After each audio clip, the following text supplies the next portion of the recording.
I donated my bonus to help my coworker's sick child, but then I got fired because he said I was a threat to his promotion. It's strange how the smallest choices, the kind you make in a heartbeat, can be the ones that turn your whole life inside out.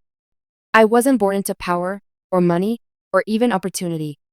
My name is Clara Mitchell, and I grew up in a tiny apartment above a laundromat in Dayton, Ohio. My mother, Janine, was a housekeeper and a waitress. My father disappeared before I turned 5. We didn't talk about him. We didn't have the luxury of talking. Every minute was about surviving. School was my escape. I was the girl who stayed after class to ask more questions, who borrowed library books 3 at a time, who wrote scholarship essays late at night while my mom folded towels on the couch beside me. I fought for every inch of progress. By 24, I had a degree in business analytics, $40,000 in student loans, and one chance to prove myself, an entry-level job at Stratton and Pierce Consulting. The job was exhausting. It wasn't the work, the spreadsheets, the late nights, the tight deadlines. I could handle all of that. What drained me was the culture. The firm prided itself on being elite, but really, it was just cold. People smiled through their teeth. They dropped compliments like knives. Every meeting was a power play. If you didn't talk, you were invisible. If you talked too much, you were arrogant. So, I stayed quiet, observant, helpful, reliable. The girl who refilled the coffee pods, the one who fixed the PowerPoints at 2 a.m., the one who said yes, always. And that's how I met Jared Lawson. He was 4 years older than me, with that smug, finance bro confidence that somehow came off as charming to the partners. Tall, good-looking, always in an expensive watch and crisp white shirt with rolled sleeves like he just stepped out of a men's magazine ad. He wasn't brilliant, not really, but he had presence. The kind that made people listen. Jared was already a mid-level manager when I joined. I worked under his team sometimes, fixing client data reports, updating timelines. He was never rude. In fact, he was almost too nice. He'd wink during calls, call me Claire Bear, which I hated but laughed off, and toss casual, "You're my secret weapon," compliments my way. For a while, I thought maybe we were becoming friends. But I knew better than to think someone like him, someone who drank top-shelf whiskey and played golf with the VPs, would really consider me an equal. I was useful. That was enough. Then one Thursday, everything changed. Jared didn't come into work. I didn't think much of it at first. People got sick, had meetings off-site. But by lunchtime, word spread that something was wrong. Really wrong. Someone had seen him in the hospital the night before. Something about his daughter. I felt a weird tightening in my chest. The next morning, he returned. Not with his usual swagger. No Bluetooth headset. No overpriced latte. Just a man who looked like he'd aged 10 years in 24 hours. I found him sitting alone in the break room, elbows on the table, face buried in his hands. And when I asked, quietly, "Are you okay?" his whole world cracked open. His daughter, Isla, just 3 years old, had collapsed at daycare. Seizures. Convulsions. She'd stopped breathing for a few terrifying seconds. Paramedics revived her, rushed her to the children's hospital. Tests followed. Scans. Blood work. More seizures. And finally, the diagnosis: Dravet syndrome. A rare, catastrophic form of epilepsy. There was no cure, only treatments, therapies, hope, and money. A lot of money. Jared's wife had quit her job to care for Isla full-time. Their insurance only covered part of the cost. Some of the treatments were experimental, not approved by Medicaid. One seizure could cause brain damage, or worse. I sat there, listening, as this man, this polished, invincible man, crumbled. And for the first time, he wasn't performing. He was just a father, terrified and desperate. Later that day, HR sent out a company-wide email. A voluntary support fund for Jared's family had been created. You could contribute through payroll deduction or drop off donations anonymously. The email was short, sterile, impersonal, like everything at Stratton. People gave. Some sent $50. Others gave a few hundred. I saw someone leave a handwritten card with $20 cash inside and a note, praying for Isla. But I gave everything. My entire $5,000 year-end bonus. The one I'd been counting on to fix my old laptop, maybe finally take a short vacation or pay down my credit card bill. I had hesitated for maybe 5 minutes. But then I thought about Isla. About Jared's face. About the fear in his voice when he said, "We might lose her." So I filled out the form. Checked, anonymous. Hit submit. And that was that. Or so I thought. A week later, Jared walked up to my desk. He looked better, a little more rested, a little more put together. He placed a coffee cup beside my keyboard and just stood there for a moment. "I know it was you," he said quietly. I looked up. "What?" "The donation. HR told me someone gave $5,000.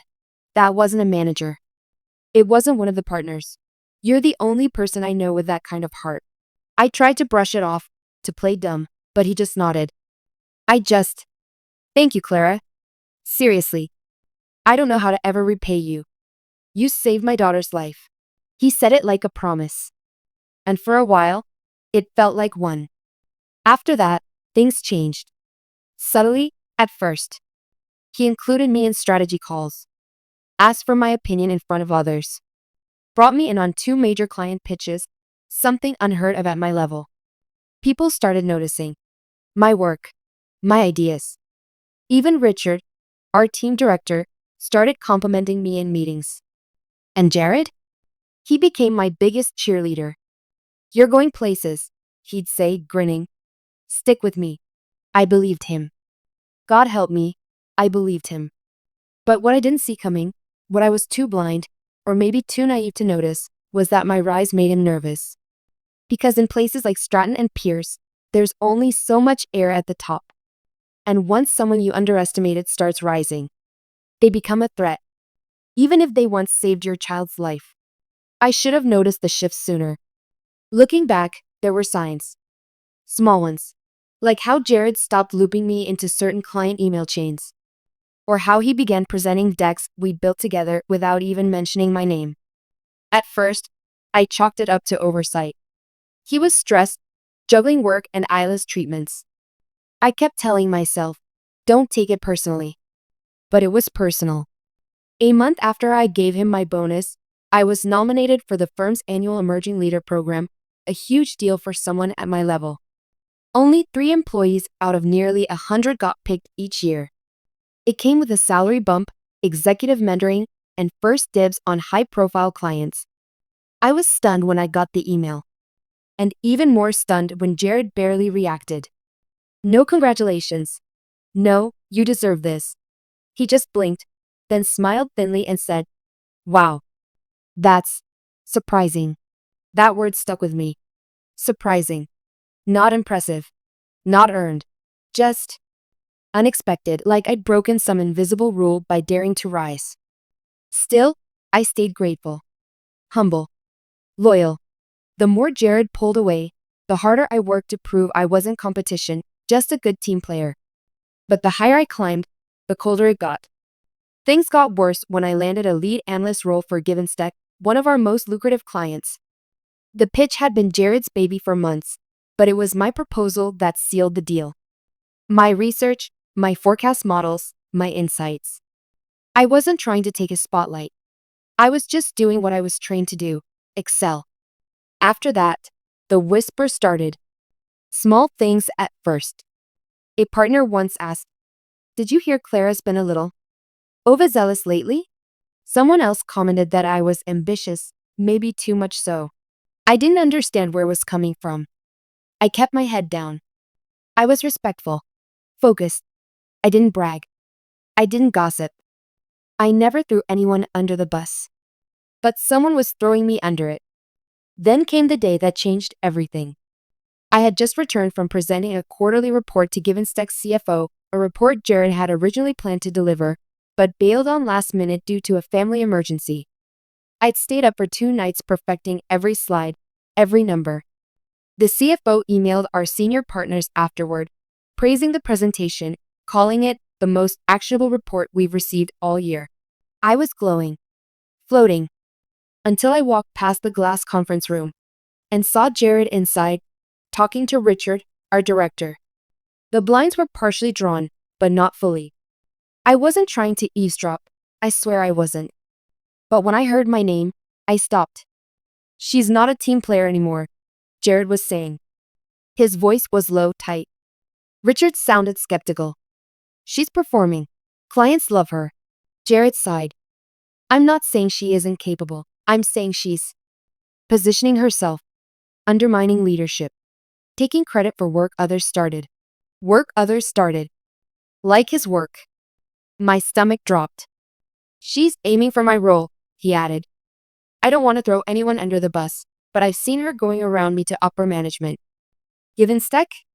That wasn't even her client originally." My ears burned. My chest tightened. My whole world tilted. This man I gave $5,000 to, was stabbing me in the back. Carefully. Strategically.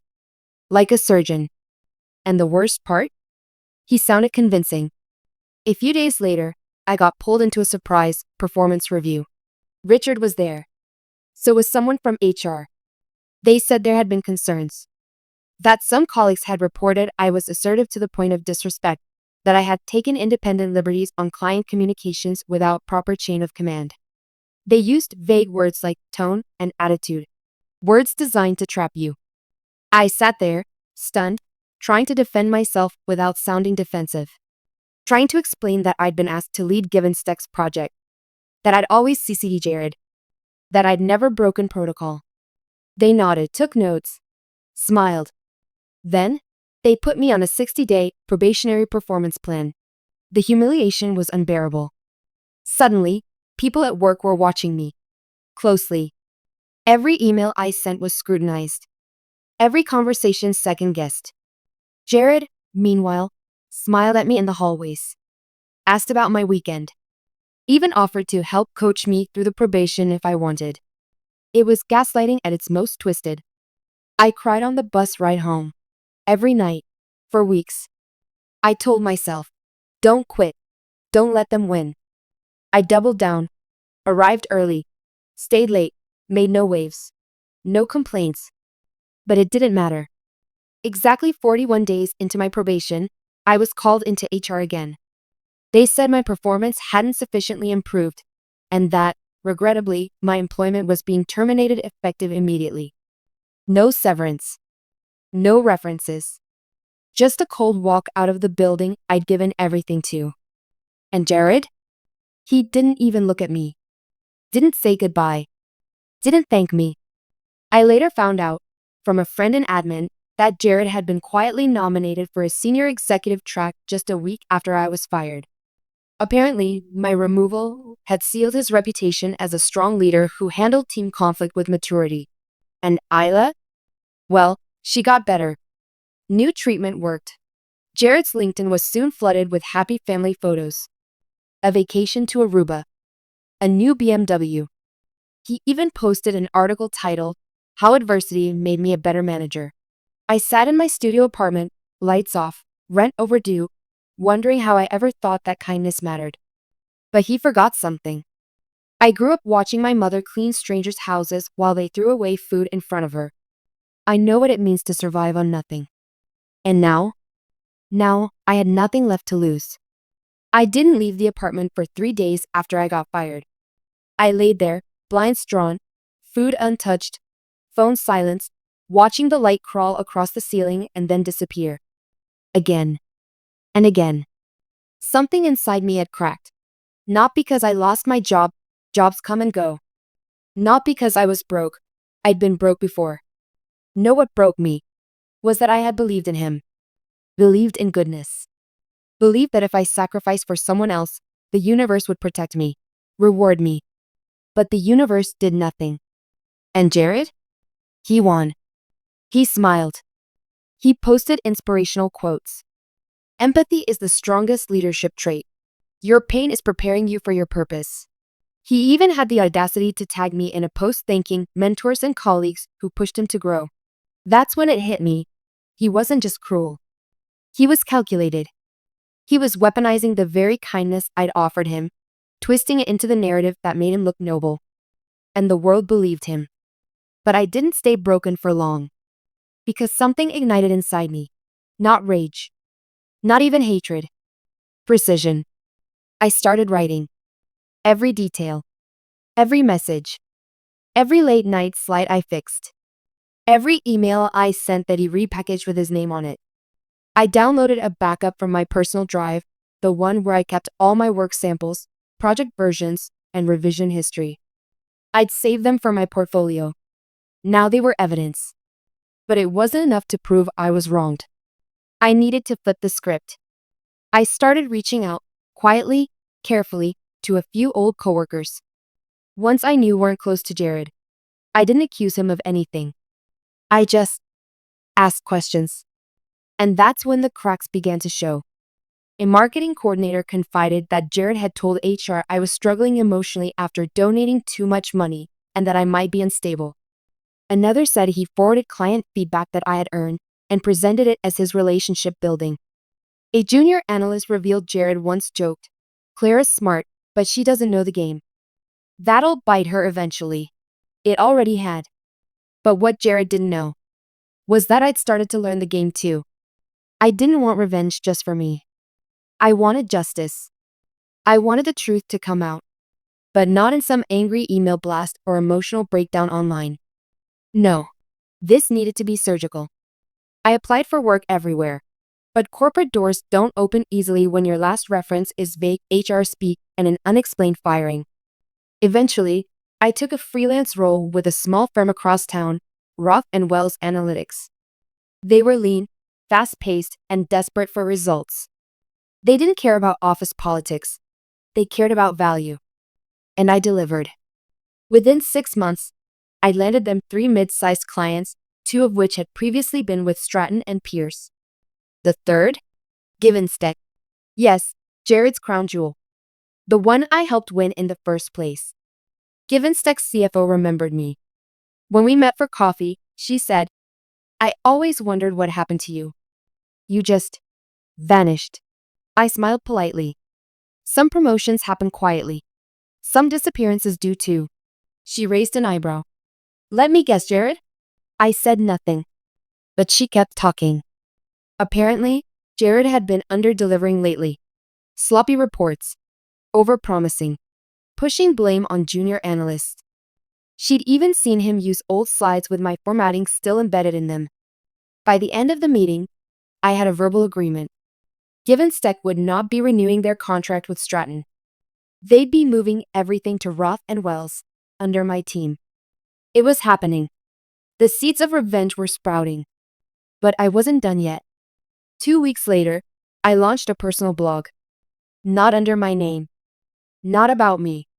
Just stories, anonymized, about corporate betrayal, the cost of loyalty, and what happens when you silence the wrong person. It went viral. People shared their own stories. Ex-employees, interns, analysts. Some even mentioned Stratton and Pierce, not by name, but in tone.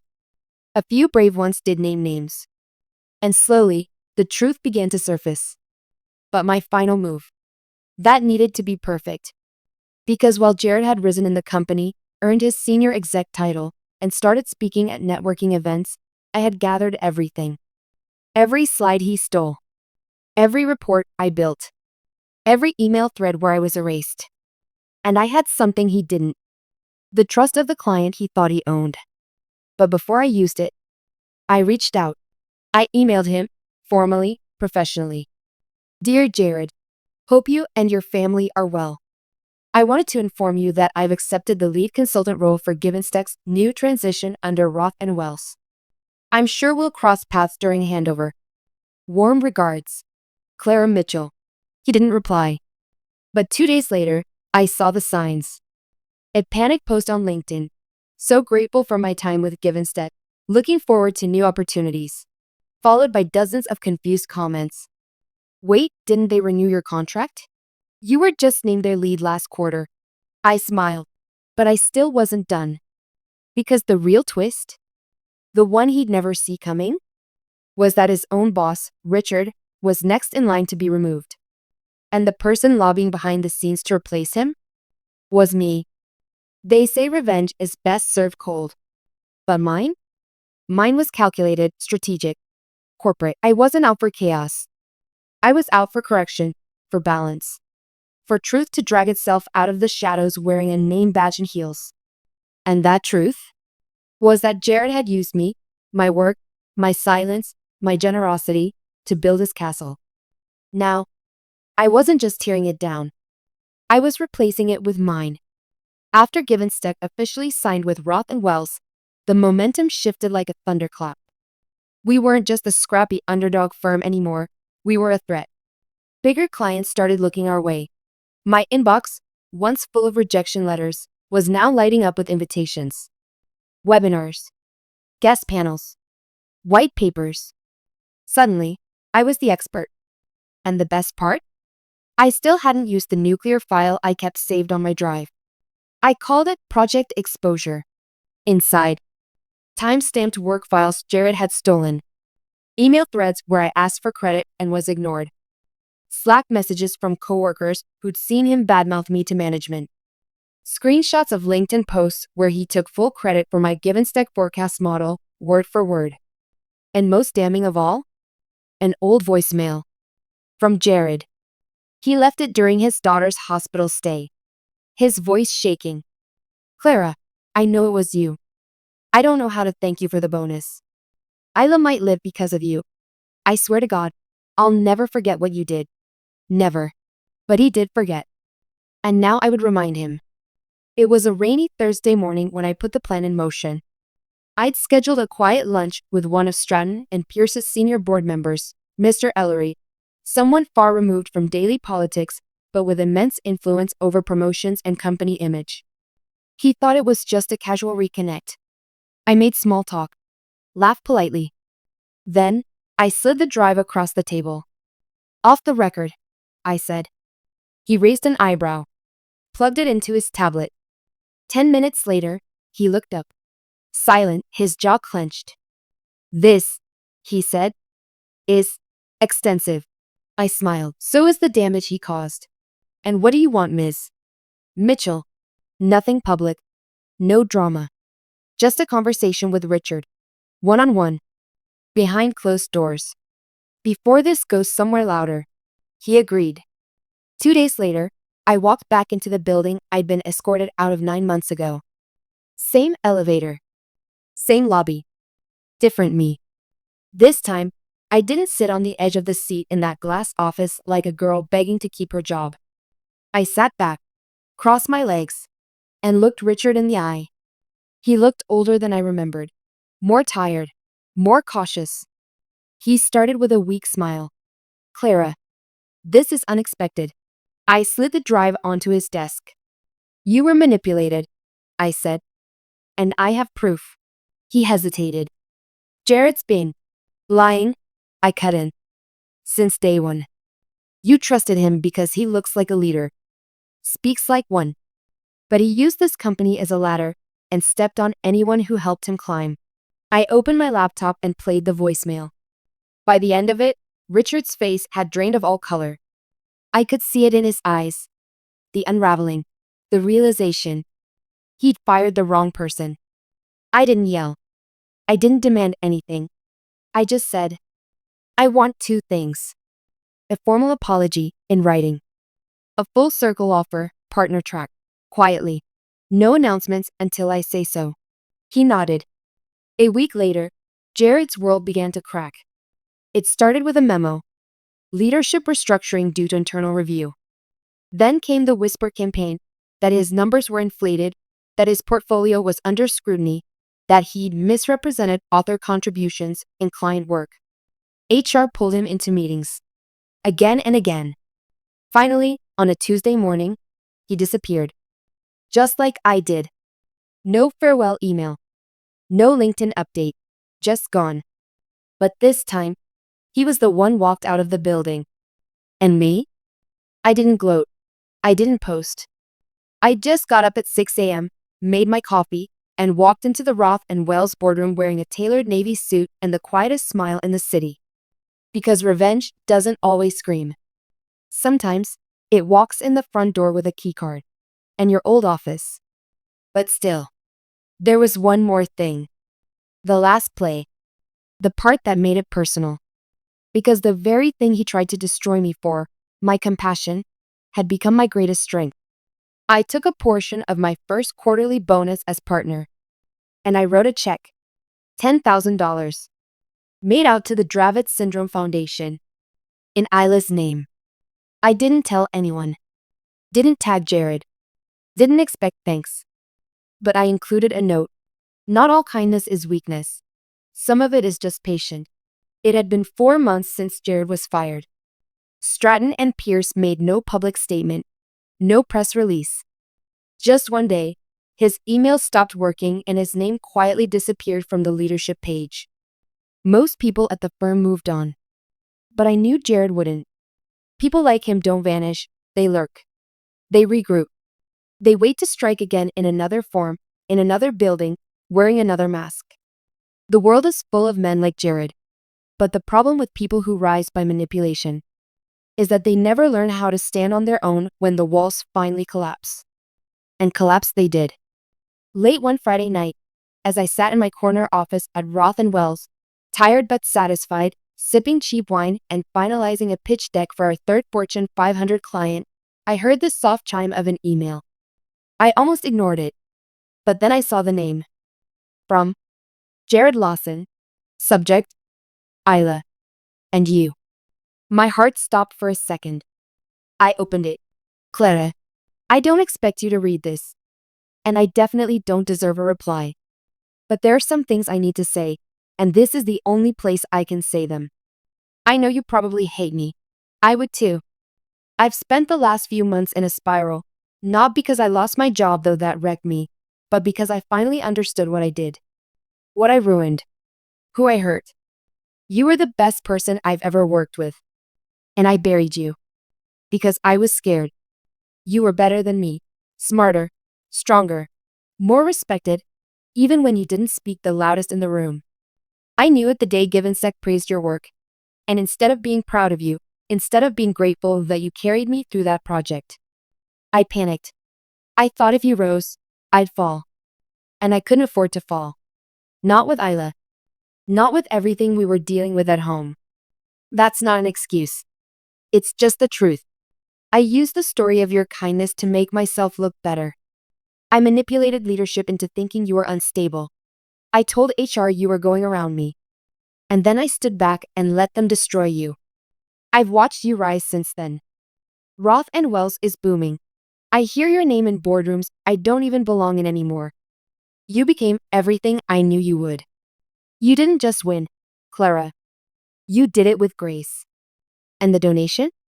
The second one, to the foundation, we received an anonymous note. I knew it was you. Only you would think of Isla after what I did. She's doing better, by the way. The treatments are working. She dances now. Talks constantly. She's obsessed with space and wants to be an astronaut. I wish you could meet her. She deserves to meet the woman who saved her life twice, once with money, and once by example. I won't contact you again. But I had to say it. I'm sorry. Not just for what I did, but for how long it took me to realize you were never my threat. You were my teacher. Jared. I stared at the screen for a long time. Not with rage. Not even with satisfaction. Just silence. I thought I would feel triumphant. That reading his apology would be like finishing the final chapter of a story I'd been writing in my head for months. But instead, I felt something I hadn't expected. Peace. I didn't need to respond. He didn't need my forgiveness. Because I'd already moved on. I'd built something better. Not just a career. Not just a title. But a version of myself that no one could erase. Jared had called me a threat. But I was never a threat. I was the standard. The one he couldn't meet. Sometimes, the people who try to bury you forget you're a seed.